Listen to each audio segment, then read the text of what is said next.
स्वागत है आपका नक्षत्र न्यूज में। आपके साथ मैं हूं शारिफ इब्राहिम। बिहार की राजनीति सोशल इंजीनियरिंग के सहारे ही चलती रही है।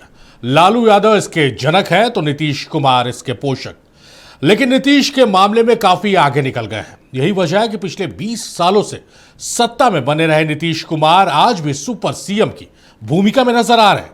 मुख्यमंत्री, उप मुख्यमंत्री और विधायक दल के नेता के चयन में उनकी राजनीतिक मास्टरी की छाप देखने को मिल रही है। स्पष्ट दिखाई दे रहा है ये तमाम मुद्दा। इसी मुद्दे पर विस्तार से करेंगे चर्चा आपके favourite talk show to the point में।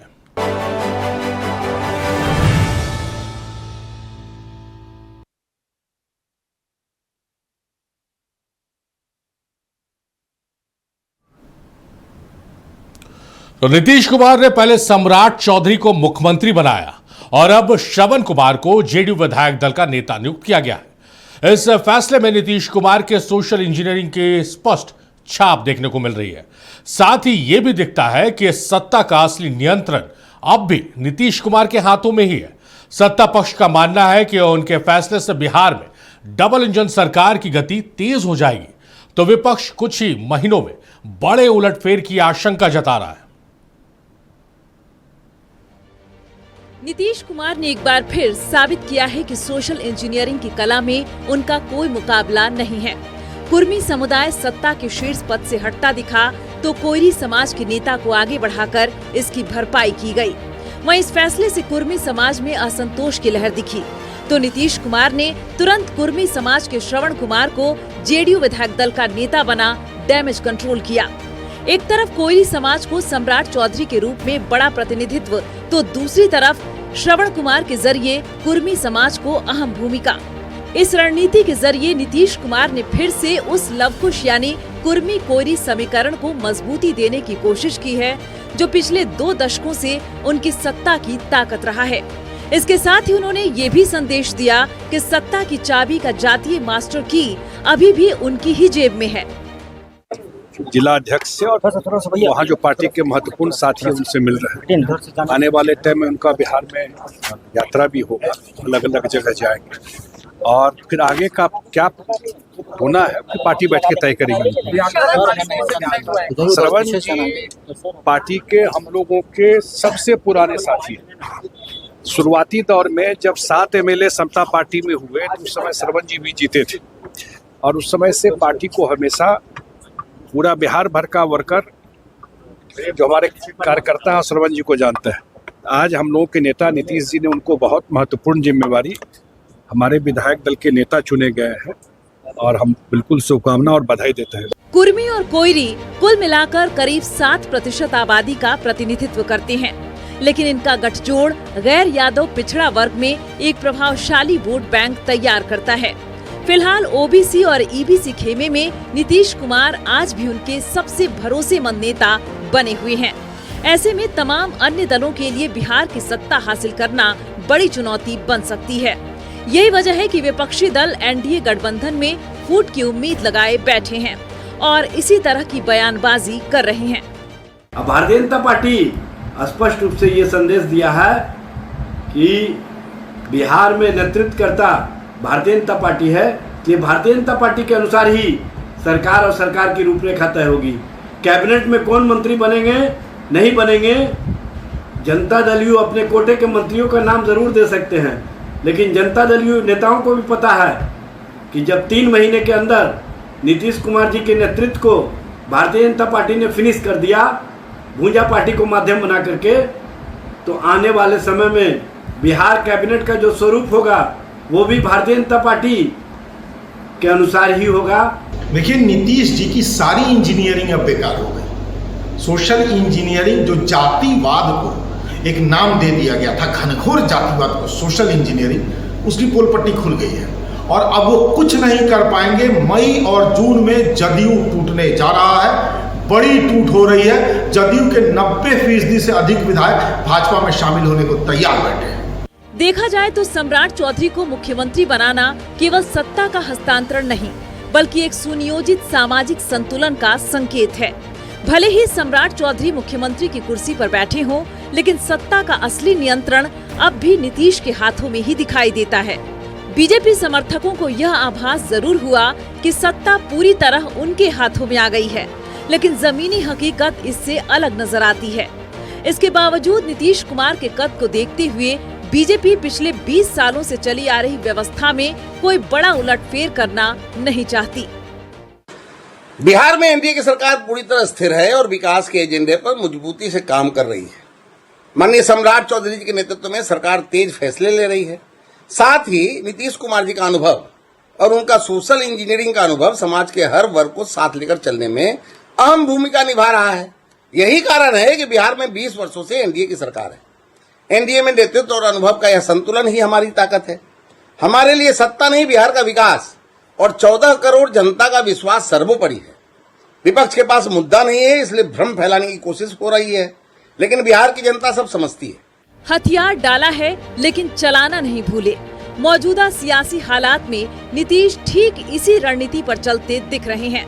मुख्यमंत्री पद छोड़ने के बाद भी उन्होंने अपने कोर वोटर्स के बीच यह नैरेटिव सफलतापूर्वक स्थापित किया कि सत्ता परिवर्तन उनकी रणनीति का ही हिस्सा है, न कि मजबूरी।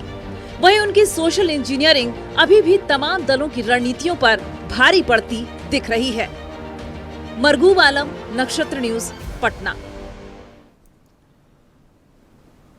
तो नीतीश कुमार की सोशल इंजीनियरिंग देखने को मिल रही है। किस तरह से जो जाति समीकरण है उससे साधते नजर आ रहे हैं। साथ ही साथ अभी भी सुपर सीएम की भूमिका में नीतीश कुमार नजर आ रहे हैं। चाहे वो सम्राट चौधरी जो मुख्यमंत्री हैं बिहार के, वो दिल्ली से जब लौटते हैं तो सबसे पहले वो नीतीश कुमार से मुलाकात करते हैं। पहली कैबिनेट की आज बैठक थी और कैबिनेट की बैठक में जाने से पहले नीतीश कुमार से मुलाकात करते हैं। संगठन को किस तरह से मजबूत किया जाए, किस तरह से जाति समीकरण को साधा जाए, ये तमाम चीजें देखने को मिल रही है। और इस बीच विपक्ष ने एक गंभीर आरोप लगाया, हालांकि ये चुनाव के बाद से, चुनाव के पहले से ये शगुफे छोड़े जा रहे थे कि फूट होगी, बड़ी फूट होगी, और अब कांग्रेस ने मई जून का वक्त भी तय कर दिया, मुकर्रर कर दिया कि मई जून में एक बड़ी टूट होगी। जेडीयू के बहुत सारे विधायक टूटकर बीजेपी में शामिल हो जाएंगे। तमाम मसलों पर चर्चा करेंगे। खास मेहमान हमारे साथ बिहार से जुड़ रहे हैं और बिहार की सियासत को जानने समझने की कोशिश करेंगे। उन मेहमानों से पहले मेहमानों का तारुफ करा दें। हमारे साथ राहुल आनंद साहब हैं, बीजेपी के नेता हैं। राहुल साहब, बहुत स्वागत है आपका। और डॉक्टर अनुज कुमार तरुण है, आरजेडी के नेता है। डॉक्टर साहब, बहुत स्वागत है आपका।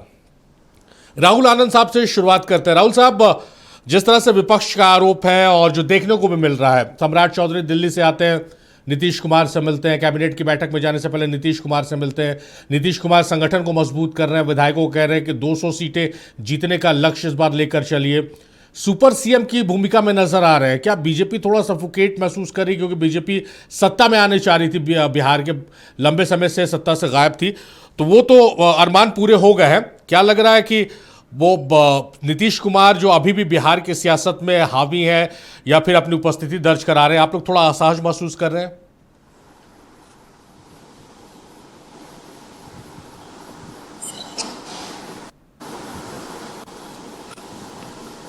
राहुल साहब, आवाज आपकी नहीं आ रही कुछ तकनीकी खामियों की वजह से।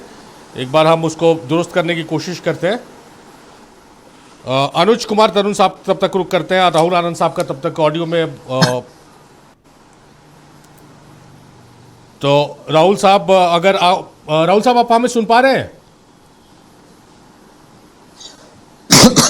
आपका शायद म्यूट किया हुआ है, एक बार अनम्यूट कीजिए ऑडियो। ऑडियो ऑन है। अच्छा, चलिए, हमारी टेक्निकल टीम आपसे संपर्क करेगी। तब तक अनुज कुमार तरुण साहब का रुख कर लेते हैं। अरुण साहब, क्या बिहार की सियासत में देखने को मिल रहा है? आप लोग सुपर सीएम की भूमिका में नीतीश कुमार को बता रहे हैं, उधर कांग्रेस ने मई जून का समय ही बता दिया कि बड़ी टूट होगी। क्या चल रहा है बिहार की सियासत में?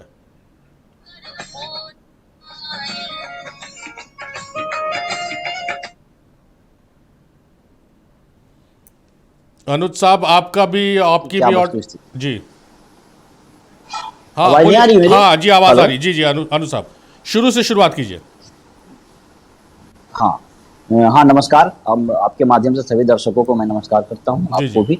देखिए, बिहार की राजनीति में ये तो आने वाला समय बताएगा, लेकिन एक बात तो फैक्ट है कि चुनाव के समय से ही हम लोग बताते आ रहे हैं कि बिहार में नीतीश कुमार को फिनिश कर दिया जाएगा, और फिनिश कर दिया गया। और जिस तरह से बिहार की जनता को गुमराह करके वोट लिया गया, उसमें है जो कि जनाधार का है, जो कि के साथ छलावा हुआ है। इस बात को हम लोग पहले भी कहते आ रहे हैं, अभी भी कह रहे हैं। तो नीतीश कुमार बिल्कुल फिनिश कर दिए गए। अब मुझे नहीं लगता कि नीतीश कुमार की वापसी संभव है, क्योंकि बीजेपी एक ऐसी पार्टी है जो छोटी पार्टियों को खा जाती है। और अभी देखा होगा आपने, उनका पैटर्न रहा है कि जो भी उनका गठबंधन है उसका इतिहास क्या रहा है। जो भी गठबंधन में उनके साथ शामिल हुए उसका वजूद खत्म कर दिया। यही हाल बिहार में हुआ। नीतीश कुमार जी को मुख्यमंत्री से हटा करके एक तरह से कहिए तो जनता दल यूनाइटेड का वजूद खत्म करने के लिए उन्होंने चाल चल दी है, और नीतीश कुमार बुरी तरह फंस भी गए हैं। अच्छा, कैसे आप बोल रहे हैं कि जेडीयू का अस्तित्व खत्म कर देंगे? वो तो विधायकों के साथ बैठक कर रहे हैं और कह रहे हैं कि भाई 200 सीट जीतने का लक्ष्य रखिए अब 29 में। एक चीज बताइए, अगर आप जनता दल यूनाइटेड का पूरा चुनाव का इतिहास देखिए, उनका जनाधार क्या रहा है? ठीक है, वो सत्ता में रहे हैं क्योंकि वो उनके पास सिद्धांत नहीं है, सिद्धांतों से समझौता कर लेते हैं, जोड़ तोड़ की राजनीति में वो माहिर हैं। आप शुरू से देख लीजिए, 2020 से देखिए आप, उनको कितना प्रतिशत वोट मिला था नीतीश कुमार जी को, जनता दल यूनाइटेड को 15.4% के आसपास है जो कि मिला था। 2015 में जब हमारे साथ थे तो 16.86 के आसपास उनको मिला था। अगर आप इस चुनाव की बात कर लीजिए तो इसमें है जो कि सबसे ज्यादा वोट हमें मिला है। तो ऐसा नहीं है कि बिहार में लगभग 200 से अधिक जातियां हैं और उसमें से जो 10 जातियां जो बहुत प्रमुख है सब उन्हीं को वोट देता है, ऐसा नहीं है। अगर ऐसी बात होती तो आरजेडी भले सत्ता में नहीं है लेकिन अपने सिद्धांतों के आधार पर अभी भी है जो कि बिहार की सबसे बड़ी पार्टी के रूप में है। ये अलग बात है कि हम अपने सिद्धांतों वोट शेयर की अगर बात कीजिएगा तो सच्चाई तो यही है ना कि 2014 में 31% था मोदी सरकार का वोट शेयर, उसके बाद 19 में बढ़कर वो 36% हुआ और 24 में घटकर 37% हुआ और जो लास्ट इलेक्शन बीते हैं उसमें घटकर 36% हो गया। नहीं, ठीक है, बावजूद इसके सत्ता में तो वो ही है। देखिए, मैं बार बार कह रहा हूं कि आप सभी पार्टियों को अलग अलग निकाल लीजिए किसके पास कितना वोट परसेंटेज है। वही तो मैं कह रहा हूं, दोनों मिल जाते हैं तो वोट परसेंट ज्यादा हो जाता है, तभी तो सरकार बन रही है, इसमें क्या शक है। तो आप जनता दल यूनाइटेड की बात कर रहे हैं, नीतीश कुमार की तारीफ कर रहे हैं। नीतीश कुमार 20 साल सत्ता में रहने के बाद आज भी जननेता नहीं है। वो जोड़ तोड़ के राजनीति करके सत्ता में रहे हैं। आपने देखा नहीं वो कितनी दफा कुर्सी बदला उन्होंने। मैं बार बार कह रहा हूं कि अगर आप 19 की बात करिए तो 2019 में कितना वोट मिला था उनको, बताइए आप। लगभग 15% के आसपास मिला था। तो आप कैसे कह रहे हैं कि नीतीश कुमार सोशल इंजीनियरिंग में माहिर हैं? दरअसल क्या है ना कि ये कुर्सी के लिए जोड़ तोड़ कर रहे हैं और इस बार उनकी बौखलाहट कार्यकर्ताओं में दिखा है कि कार्यकर्ताओं को लगने लगा कि जो जिस समाज से नीतीश कुमार आते हैं उसका प्रतिशत कितना है।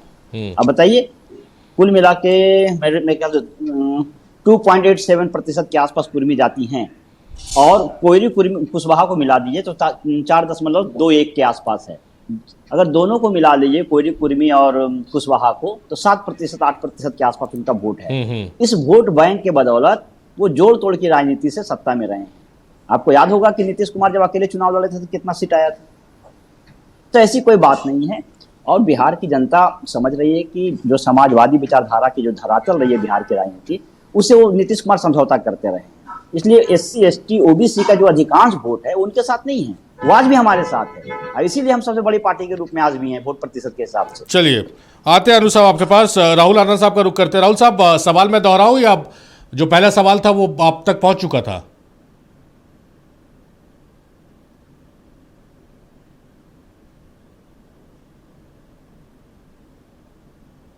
राहुल जी, आवाज की फिर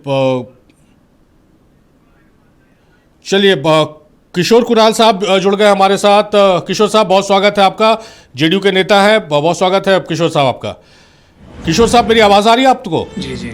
चलिए किशोर साहब, सवाल ये है आपसे कि जिस तरह से जातीय समीकरण को साधने के लिए जो जिम्मेदारी दी गई है विधायक दल के नेता, चाहे जेडीयू के चाहे दोनों उप मुख्यमंत्री हैं, एक सोशल इंजीनियरिंग की झलक देखने को मिल रही है उसमें। हालांकि राष्ट्रीय जनता दल का मानना है कि भाई वोट शेयरिंग जो परसेंटेज है वो आरजेडी का ज़्यादा है। ठीक है, आंकड़ों में ये बात सही भी है, गलत नहीं है। किस रूप में आप इसको देखते हैं, क्योंकि नीतीश कुमार आज भी बिहार की सियासत में पूरी तरह से हावी नजर आ रहे हैं? इब्राहिम जी, मैं सुन रहा था, हमारे मित्र हैं जी, उनकी बातों को मैं सुन रहा था और ये विडम्बना ही है कि एक ऐसी पार्टी जिसके पास मात्र 25 MLA हो वो 85 एमएलए वाली पार्टी के भविष्य का आकलन करे और कहे कि उनका भविष्य खत्म है, पार्टी बर्बाद हो रही है। एक ऐसी पार्टी जिसके पास महज 4 एमपी हो, वो 12-13 एमपी वाले पार्टी को बताए कि उनका भविष्य खत्म हो गया है। एक ऐसी पार्टी जिसका एक एमएलए क्रॉस वोटिंग करता हो और इनके अंदर इतनी हिम्मत।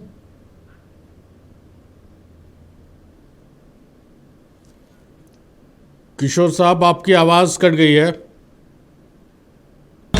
जी हाँ, बोलिए। जैसे ही ये कार्रवाई करते, इन्हें नेता प्रतिपक्ष का पद इनका खत्म हो जाता है। किशोर साहब, मैं चाहूंगा कि आप वहां से शुरुआत करें जहां आप कह रहे थे कि उनका एक विधायक क्रॉस वोटिंग करता, उसके बाद से आपकी आवाज कट गई थी। जी बिल्कुल बिल्कुल, मैं ये कह रहा था कि एक ऐसा पार्टी जिसका एक विधायक क्रॉस वोटिंग करता और पार्टी की इतनी हिम्मत नहीं हो कि उसके खिलाफ सब कुछ भी कर सके, उनसे पूछ सके कि आपने क्रॉस वोटिंग किस लिहाज से किया, क्यों ऐसा किया, क्योंकि इनका नेता प्रतिपक्ष का कुर्सी हिल जाता है। तो ये हमें तो ताज्जुब होता है और हंसी आती है कि अनुज जी बेहद विद्वान व्यक्ति हैं और किस प्रकार से ये बचकानी बात करते हैं। रही बात जदयू के भविष्य की, तो जदयू का भविष्य 13 करोड़ बिहारी ने तय किया है। हमने महज 43 एमएलए से 85 एमएलए तक का सफर तय किया है। हमारे नेता लगातार इस्तीफा देते रहे, ये बताते हैं कि हम कुर्सी के लिए लड़ते रहे हैं। मैं बताता हूं कि हमारे पार्टी के नेता माननीय नीतीश कुमार जी ने विधायक के तौर पे, सांसद के तौर पे, एमएलसी के तौर पे, मुख्यमंत्री के तौर पे, मंत्री के तौर पे हर जगह उन्होंने इस्तीफा देकर साबित किया है कि पद उनके लिए महत्वपूर्ण नहीं है, बल्कि एक सिद्धांत उनके लिए महत्वपूर्ण है, उद्देश्य महत्वपूर्ण है। तो यह स्पष्ट है कि जदयू विरासत की पार्टी है। जदयू ने लोहिया के सिद्धांत को इम्प्लीमेंट किया है। लोहिया के सप्त क्रांति के सिद्धांत को हमने जमीन पर उतारा है। हमने जेपी के सिद्धांत को उतारा है, हमने गांधी के सिद्धांत को उतारा है। नहीं किशोर साहब, ठीक है, आप लोग सत्ता में रहे, पर जिन जननायकों का आप जिक्र कर रहे हैं, महानायकों का आप जिक्र कर रहे हैं, उनके सिद्धांतों की अगर बात करेंगे तो जेडीयू ने उनके सिद्धांतों को कितना अमल किया है। कई ऐसे उदाहरण हैं कि जब सत्ता परिवर्तन हुआ है और आपने पाला बदला है, तो उन सिद्धांतों की धज्जियां भी उड़ी हैं, तो उनका जिक्र ना किया जाए तो सही रहेगा यहाँ पर। नहीं, मैं इसे स्पष्ट कर देता हूँ कि हमने कभी पाला नहीं बदला है, बल्कि हमारा जो गवर्निंग मॉडल रहा है, सुशासन का अध्याय हमने शुरू किया था 2005 में, न्याय के साथ विकास, उसे लगातार हमने जारी रखा है। आपने देखा होगा 2015 का चुनाव, हम लोग 7 निश्चय के हिसाब से चुनाव लड़े थे, 7 निश्चय के प्रोग्राम के आधार पर चुनाव लड़े थे। 2017 में हमारा गठबंधन बदल जाता है, बावजूद 7 निश्चय के प्रोग्राम को वैसे ही चलाया जाता है। शराबबंदी हमने करी थी महागठबंधन के साथ। बाद के दिनों में आपने देखा होगा कि हमारी सरकार बदल जाती है, लेकिन शराबबंदी को लगातार हम लोग चालू रखते हैं। यह बताता है कि हमने कभी नीतियों के साथ नहीं। ठीक है, 7 निश्चय का आप जिक्र कर रहे हैं, आप बहुत पीछे ले जा रहे हैं, मैं थोड़ा सामने ले आता हूँ। 25 से 30 आप लोगों ने नारा दिया था, उस नारे की भी तो धज्जियां आपने उड़ा दी। मतलब ये कोई जस्टिफाई आज तक आप लोगों ने नहीं कर पाया कि भाई मुख्यमंत्री का पद छोड़कर राज्यसभा चले गए नीतीश कुमार। नहीं, ठीक है, 25 से 30 फिर से नीतीश का नारा हमने दिया था। उद्देश्य था कि नीतीश का शासनकाल चलता रहेगा। और आज आप देखेंगे, चाहे वो सम्राट चौधरी जी हों या एनडीए घटक दल के कोई भी सदस्य हों, सबने एक सुर में कहा है कि माननीय नीतीश कुमार जी के इच्छा अनुसार, उनके मार्गदर्शन में ही बिहार की सरकार चलती रहेगी। तो प्रत्यक्ष ना सही और प्रत्यक्ष तौर पर बिहार में नीतीश कुमार जी निश्चित तौर पे हर एक योजना पे नजर रखे हैं, हर एक कार्यक्रम पे नजर रखे हैं। और मैं समझता हूँ कि 30 तक जो हमने जो संकल्प, जिस निश्चय के साथ हमने 25 का चुनाव लड़ा था, उस निश्चय को 30 तक हम लोग उसको इम्प्लीमेंट करने का काम करेंगे। चलिए राहुल जी का रुख करते। राहुल जी, मेरी आवाज आ रही है आप तक? आ रही है आपकी आवाज? चलिए राहुल जी, आपकी आवाज भी मुझ तक पहुंच रही है। माजरा चाहेंगे, 2 सवाल आपसे नहीं ले पाए हम। राहुल जी, सवाल वही है, और अभी जो जेडीयू के नेता कह रहे थे, आप सुन रहे होंगे कि बीजेपी भी इस बात को मान रही है, और हम भी ये कह रहे हैं, विपक्ष भी ये कह रहा है कि नीतियां, अफसरशाही और शासन पर अभी भी नियंत्रण नीतीश कुमार का है। इब्राहिम जी, इसमें कहाँ कोई शक है। हमने पहले भी इस बात को कहा था कि जो भी एनडीए का मुख्यमंत्री होगा वह नीतीश जी के नेतृत्व का होगा, नीतीश जी के मन का होगा, नीतीश जी के द्वारा दिया गया आशीर्वाद से होगा। तो इसमें तो कोई कंफ्यूजन ही नहीं था।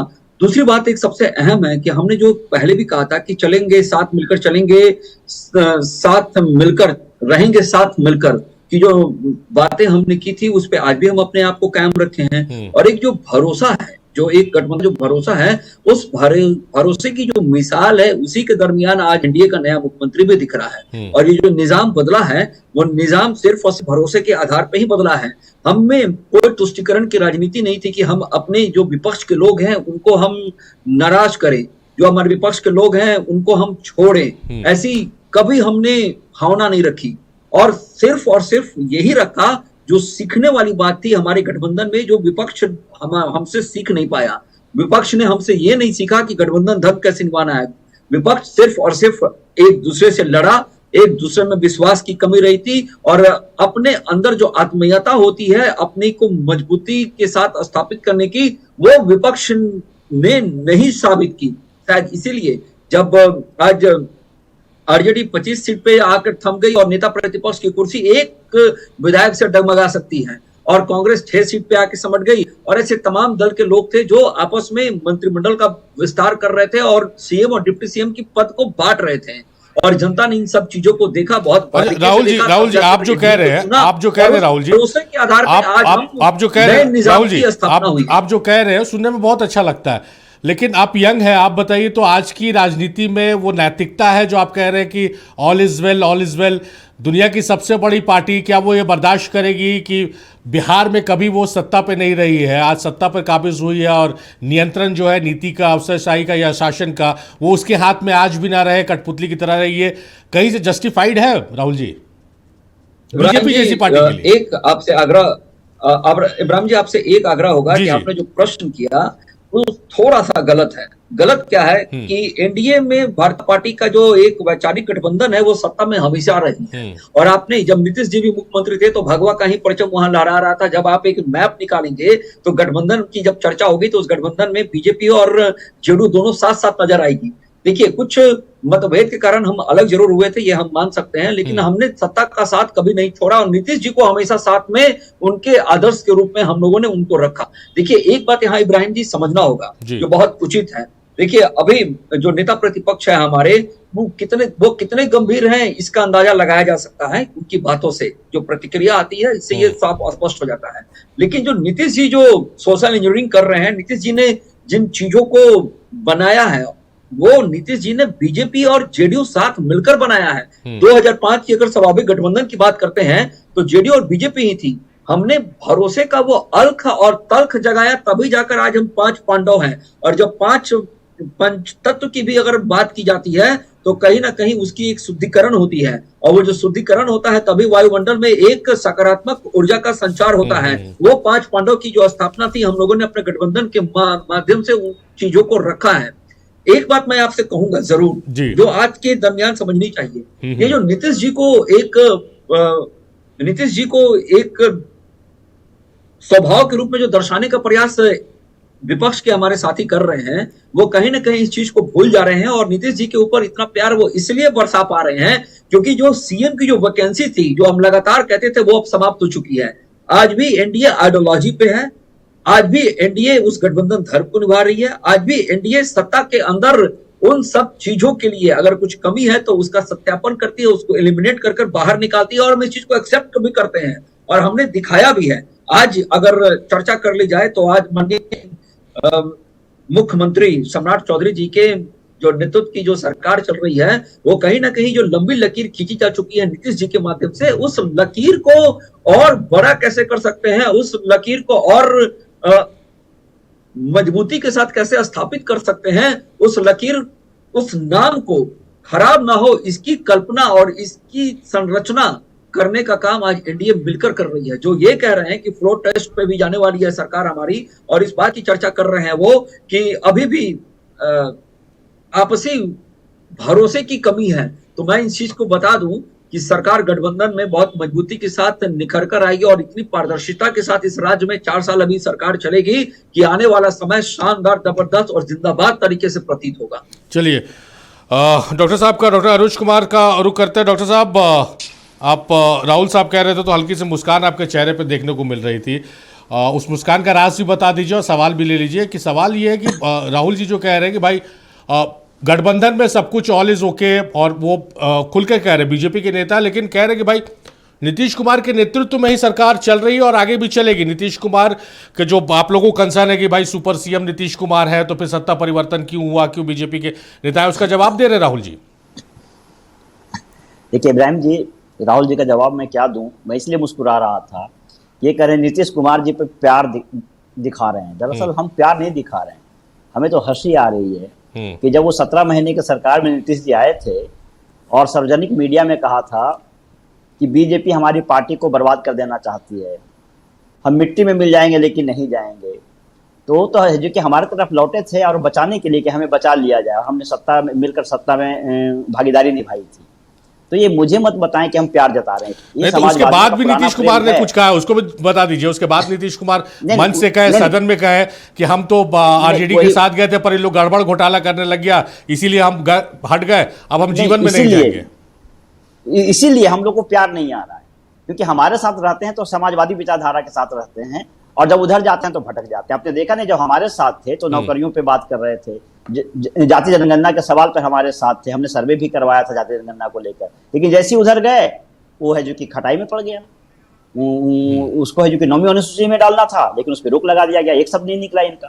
और दूसरी बात, ये बार बार इल्जाम लगा रहे हैं कि हम एक विधायक को नहीं संभाल पाए। कैसे संभाले भाई? जब खरीदार पैसा लेके घूम रहा हो तो कौन किसको बचाएगा? 10,000 रुपया देकर आपने जो कि वोट खरीद लिया और आपका पूरा पैटर्न रहा है। 2018-19 में आपने है जो कि कर्नाटक में विधायकों को खरीद लिया, 20 में आपने है जो कि भाई कैसी विचारधारा है साहब आपकी? कोई पैसा लेके घूम रहा है तो बिकने को तैयार हो जा रहे हैं, ये क्या विचारधारा है? बिल्कुल वही मैं कह रहा हूँ, विचारधारा तो रहा नहीं। जहां देखिए नहीं, आपकी भी विचारधारा नहीं ना। अगर आप कह रहे हैं कि पैसा लेके बीजेपी घूम रही, चलिए मैं सीधे नाम ले रहा हूँ, बीजेपी घूम रही, तो आपके विधायक अगर बिकने को तैयार हो उस पैसे में, तो आपकी विचारधारा में भी कोई दम नहीं है, विधायक बिकने को तैयार हो जा रहा है। मेरी बात अभी खत्म नहीं हुई, मैं सिंपल अभी बता रहा हूँ। एक तो है जो कि जहां धन बल है वो तो प्रयोग करते ही करते हैं, दूसरी बात इनके पास ईडी सीबीआई है जिसका खौफ दिखाते हैं। ये आपने देखा नहीं कि विपक्षी पार्टियों को कैसे उठा के जेल में बंद कर दिया इन्होंने? तो इनके पास धन है, ईडी है, सीबीआई है, तमाम संवैधानिक एजेंसियां जिसका खौफ दिखाकर ये विधायकों को डराते धमकाते हैं और सत्ता में काबिज हो जाते हैं। इनका पैटर्न रहा है। इसलिए आप हमारी बात मत करें, हम विपक्ष में ना भी रहे तो हमें कोई दिक्कत नहीं है, हम विचारधारा के साथ खड़े हैं और बिहार की जनता के लिए हम लोग काम करते रहेंगे। दवाई, सिंचाई, महंगाई, कमाई पे हम बात कर रहे थे, अभी भी कर रहे हैं। हम अभी भी आपसे मांग करते हैं कि चुनावी जुमला जो आपने फेंका था 2 लाख रुपया देंगे जीविका दीदी को, क्यों नहीं दिया? बस में भर कर अभी भी ला रहे हैं महिला बिल पे जो कि प्रदर्शन कराने के लिए। वो लोग खुद बता रहे हैं कितने धूप में जबरदस्ती लेकर आ रहे हैं। तो कब तक ये छलावा करते रहेंगे? दरअसल क्या है, मैं नीतीश कुमार के प्रति कोई प्यार नहीं है। नीतीश कुमार ने ही छलावा किया है बिहार की जनता को कि 25 से 23 फिर से नीतीश, और उसका समर्थन में है जो कि वो फील्ड में गए थे वोट मांगने के लिए, और जब वो जीत कर आए तो उनका अपना मर्जी चलेगा कि हम राज्यसभा जाएंगे। ऐसा नहीं होता है। इसीलिए जनता दल यूनाइटेड के कार्यकर्ताओं में रोष है। ये मैं नहीं कहता, आप इनके कार्यकर्ताओं का नारा सुन लीजिए, उन जो कार्यालय में जो प्रदर्शन हुआ उन प्रदर्शनों को ध्यान से देख लीजिए। तो कुल मिला के ये बिल्कुल स्पष्ट है कि नीतीश कुमार और बीजेपी दोनों मिलकर बिहार की जनता को ठगने का काम किया है। एक और महत्वपूर्ण बात बता दूं, नीतीश कुमार ही सब कुछ चलाएंगे। अरे भैया, नीतीश कुमार जी के पास जब गृह मंत्रालय था तो कभी गरीबों के घर में बुलडोजर तो नहीं चला था, लेकिन जैसे ही आपके पास गृह मंत्रालय गया, आपने कड़कड़ाती ठंड में गरीब दलितों के घर पे बुलडोजर चला दिया। नीतीश कुमार क्या कर रहे थे उस समय? नीतीश कुमार से इजाजत लिया तो हाईकोर्ट के आदेश पर हुआ है ना वरुण साहब, बुलडोजर की कार्रवाई तो हाईकोर्ट के आदेश पर हुआ। नहीं, मेरी बात सुन लीजिए, हाईकोर्ट का आदेश ठीक है, लेकिन उस कड़कड़ाती ठंड में सरकार का दायित्व क्या होता है कि कोर्ट और जनता के बीच में कुछ एक ऐसा रास्ता निकाला जाए ताकि पुनर्वास की आप बात कर सकते हैं, लेकिन कार्रवाई कोर्ट के आदेश पर हुई। लेकिन नहीं, कोर्ट के आदेश पे हम 1 महीना रुक भी सकते थे, उनके लिए एक अच्छी व्यवस्था कर सकते थे, लेकिन कड़कड़ाती ठंड में जिस तरह से बुलडोजर चलाया गया, बच्चे बूढ़े बीमार सब सड़कों पे आ गए, क्या ये मानवीय सरकार के लिए अच्छा है क्या? तो उनका पैटर्न रहा है, बीजेपी का दमनकारी पैटर्न रहा है, और वो कह रहे हैं कि नीतीश कुमार जी की सलाह पर हम कोई भी काम करेंगे। तो एक झांकी तो दिखा चुके हैं। ये आने वाले समय में देखिए, इनकी सरकार बनते ही दिन दिहाड़े किसी का गर्दन काट करके सड़क पर रख दिया जा रहा है। क्या कर रहे हैं ये? नालंदा में महिला को के साथ किस तरह का व्यवहार करके घुमाया जा रहा है सबके सामने, ये मणिपुर पैटर्न टाइप से कभी हुआ था क्या?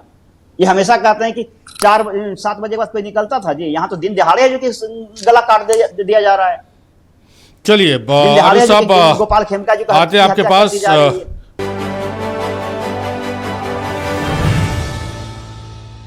टू द पॉइंट में आज बात हो रही है बिहार की सियासत की, और बिहार की सियासत में सोशल इंजीनियरिंग नीतीश कुमार की देखने को मिल रही है।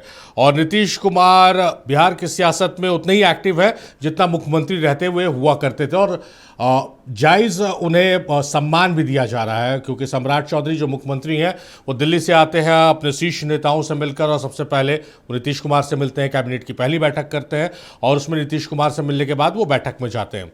इसी मसले पर हम चर्चा कर रहे हैं और हमारे साथ खास मेहमान जुड़े हुए हैं। राहुल साहब का रुख करते हैं। राहुल आनंद बीजेपी के नेता हमारे साथ जुड़े हुए। राहुल साहब, आपसे सवाल ये है कि अभी जो पैकेज हमने दिखाया था, असितनाथ तिवारी हैं, कांग्रेस के नेता हैं, कुछ दिन बीजेपी में भी गए थे, पाला बदल कर वो फिर वापस कांग्रेस में आ गए।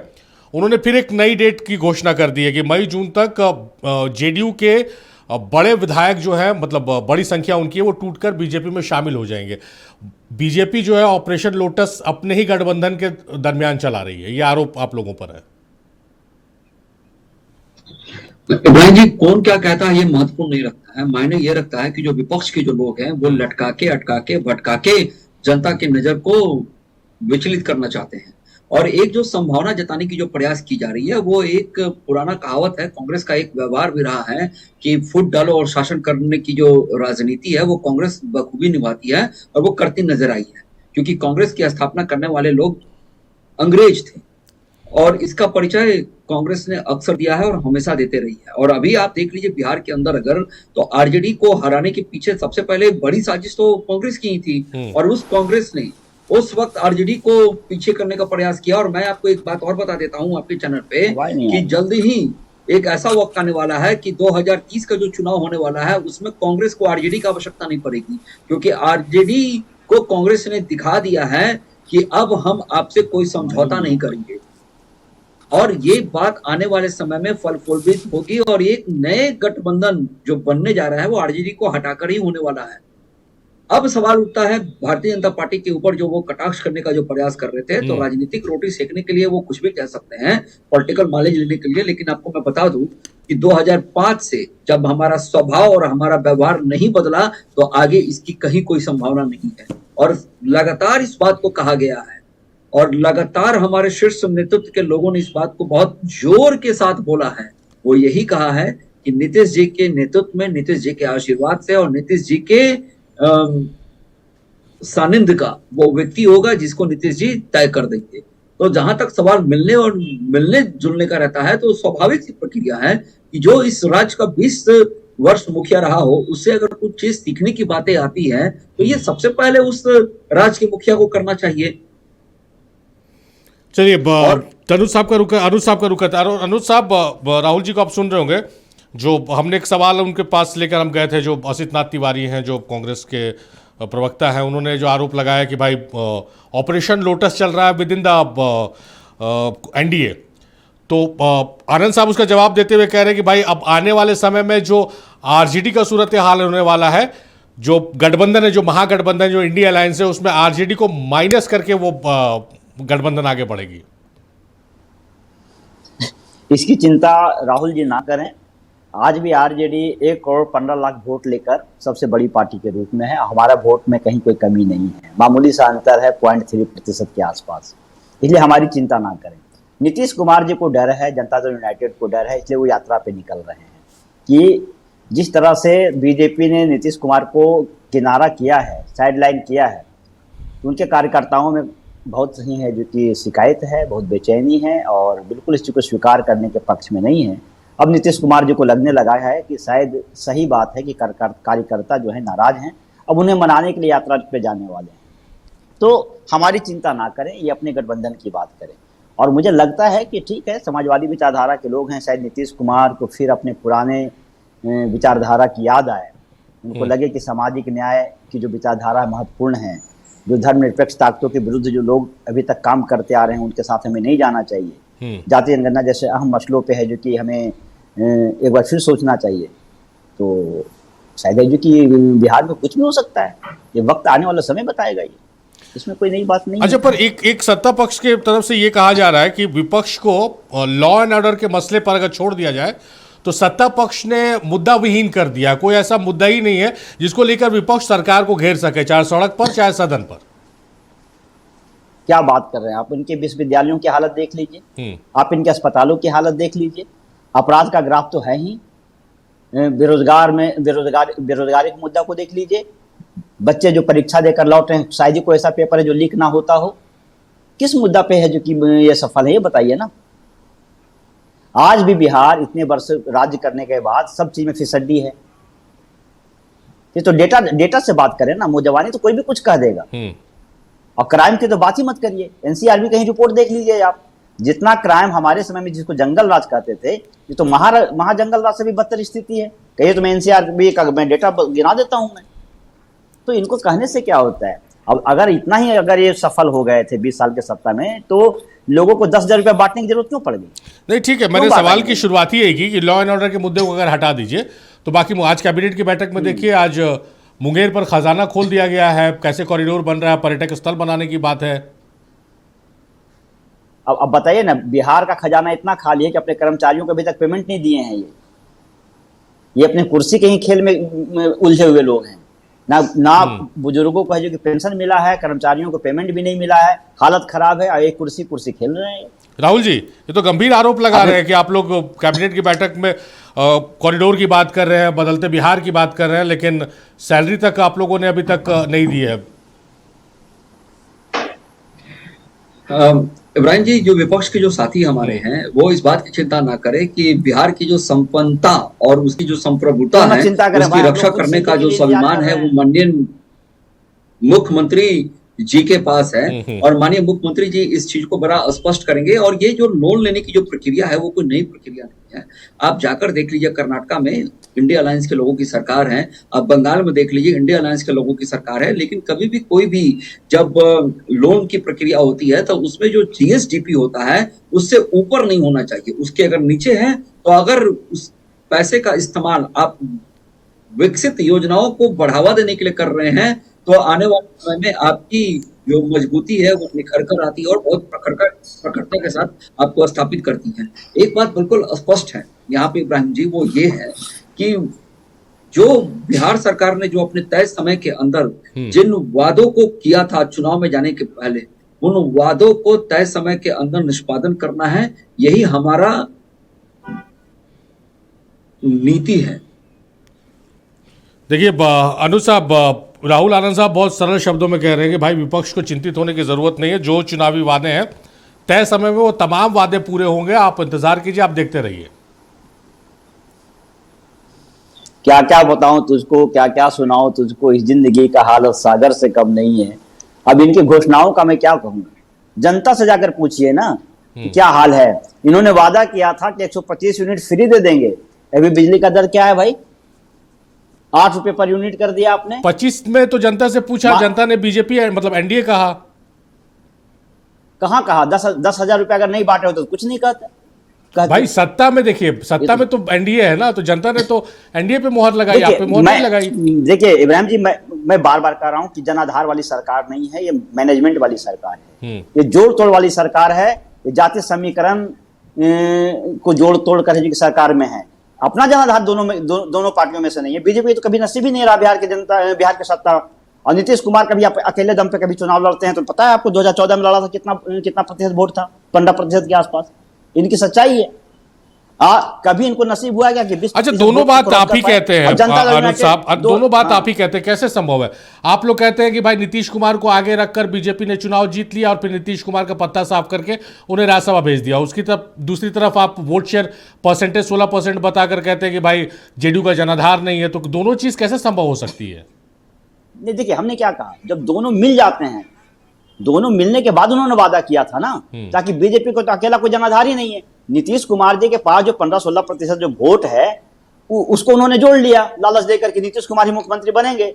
तो जो 15-16% जब जुड़ गया तो सत्ता में आ गए। अब है जो कि क्या हो रहा है, हेलो जी हाँ बोलिए।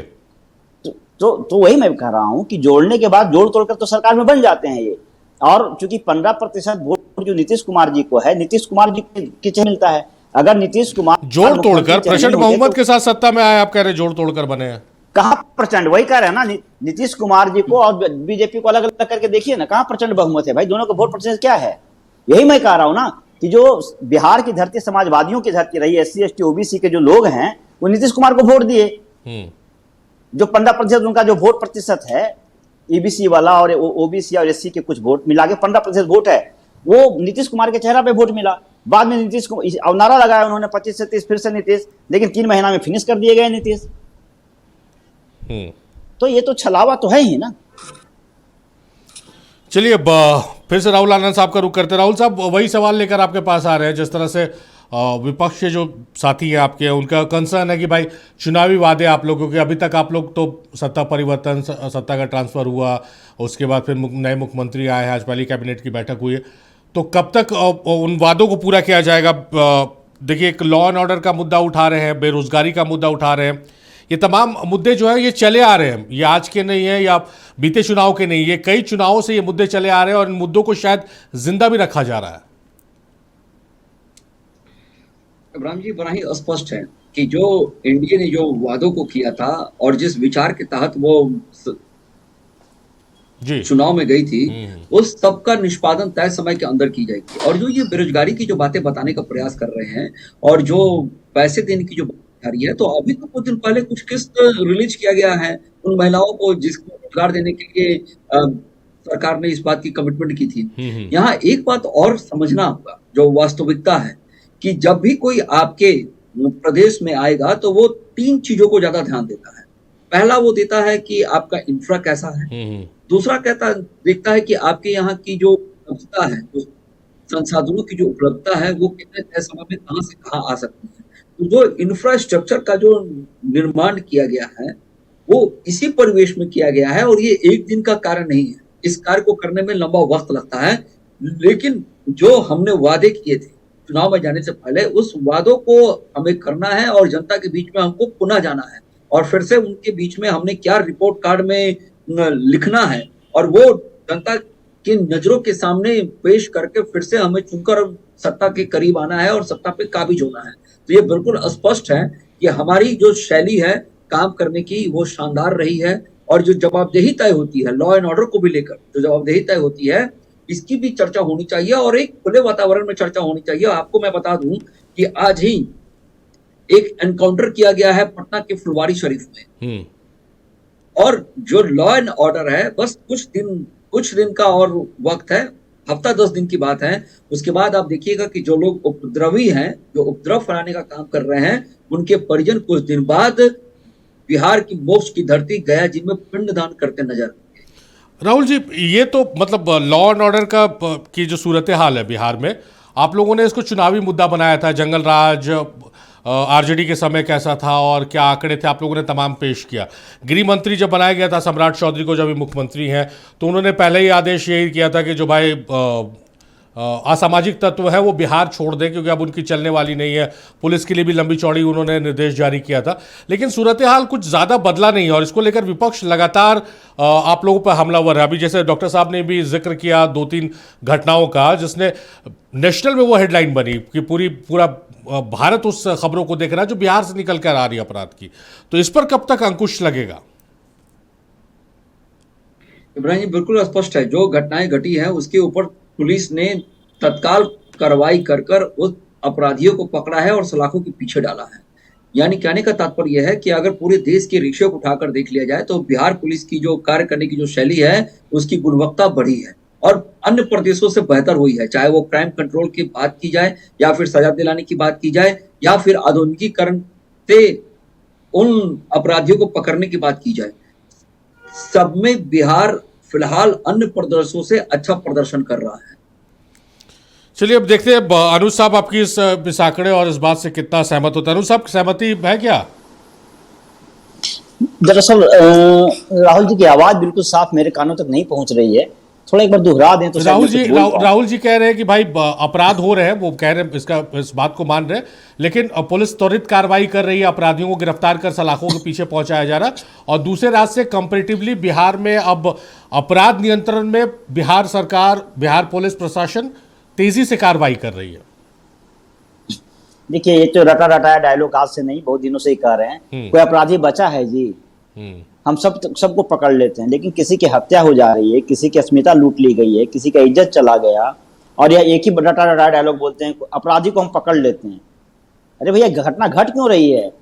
पुलिस का डर खत्म हो गया, प्रशासनिक है जो कि खौफ जो होना चाहिए वो खत्म हो गया है, या तो है जो कि प्रशासन का संरक्षण प्राप्त है अपराधियों का। इस पे बात करिए ना। ये कौन सा रटा रटा डायलॉग है कि किसी कोई बचा है अपराधी? आज तक कहीं भी नहीं बचता है, देर सवेर वो गिरफ्तार होता ही होता है। लेकिन किसी की हत्या हो जा रही है, किसी की अस्मिता लूट ली गई है, और आप अपराधी को छोड़ेंगे? क्या आप उसकी जान लौटा देंगे?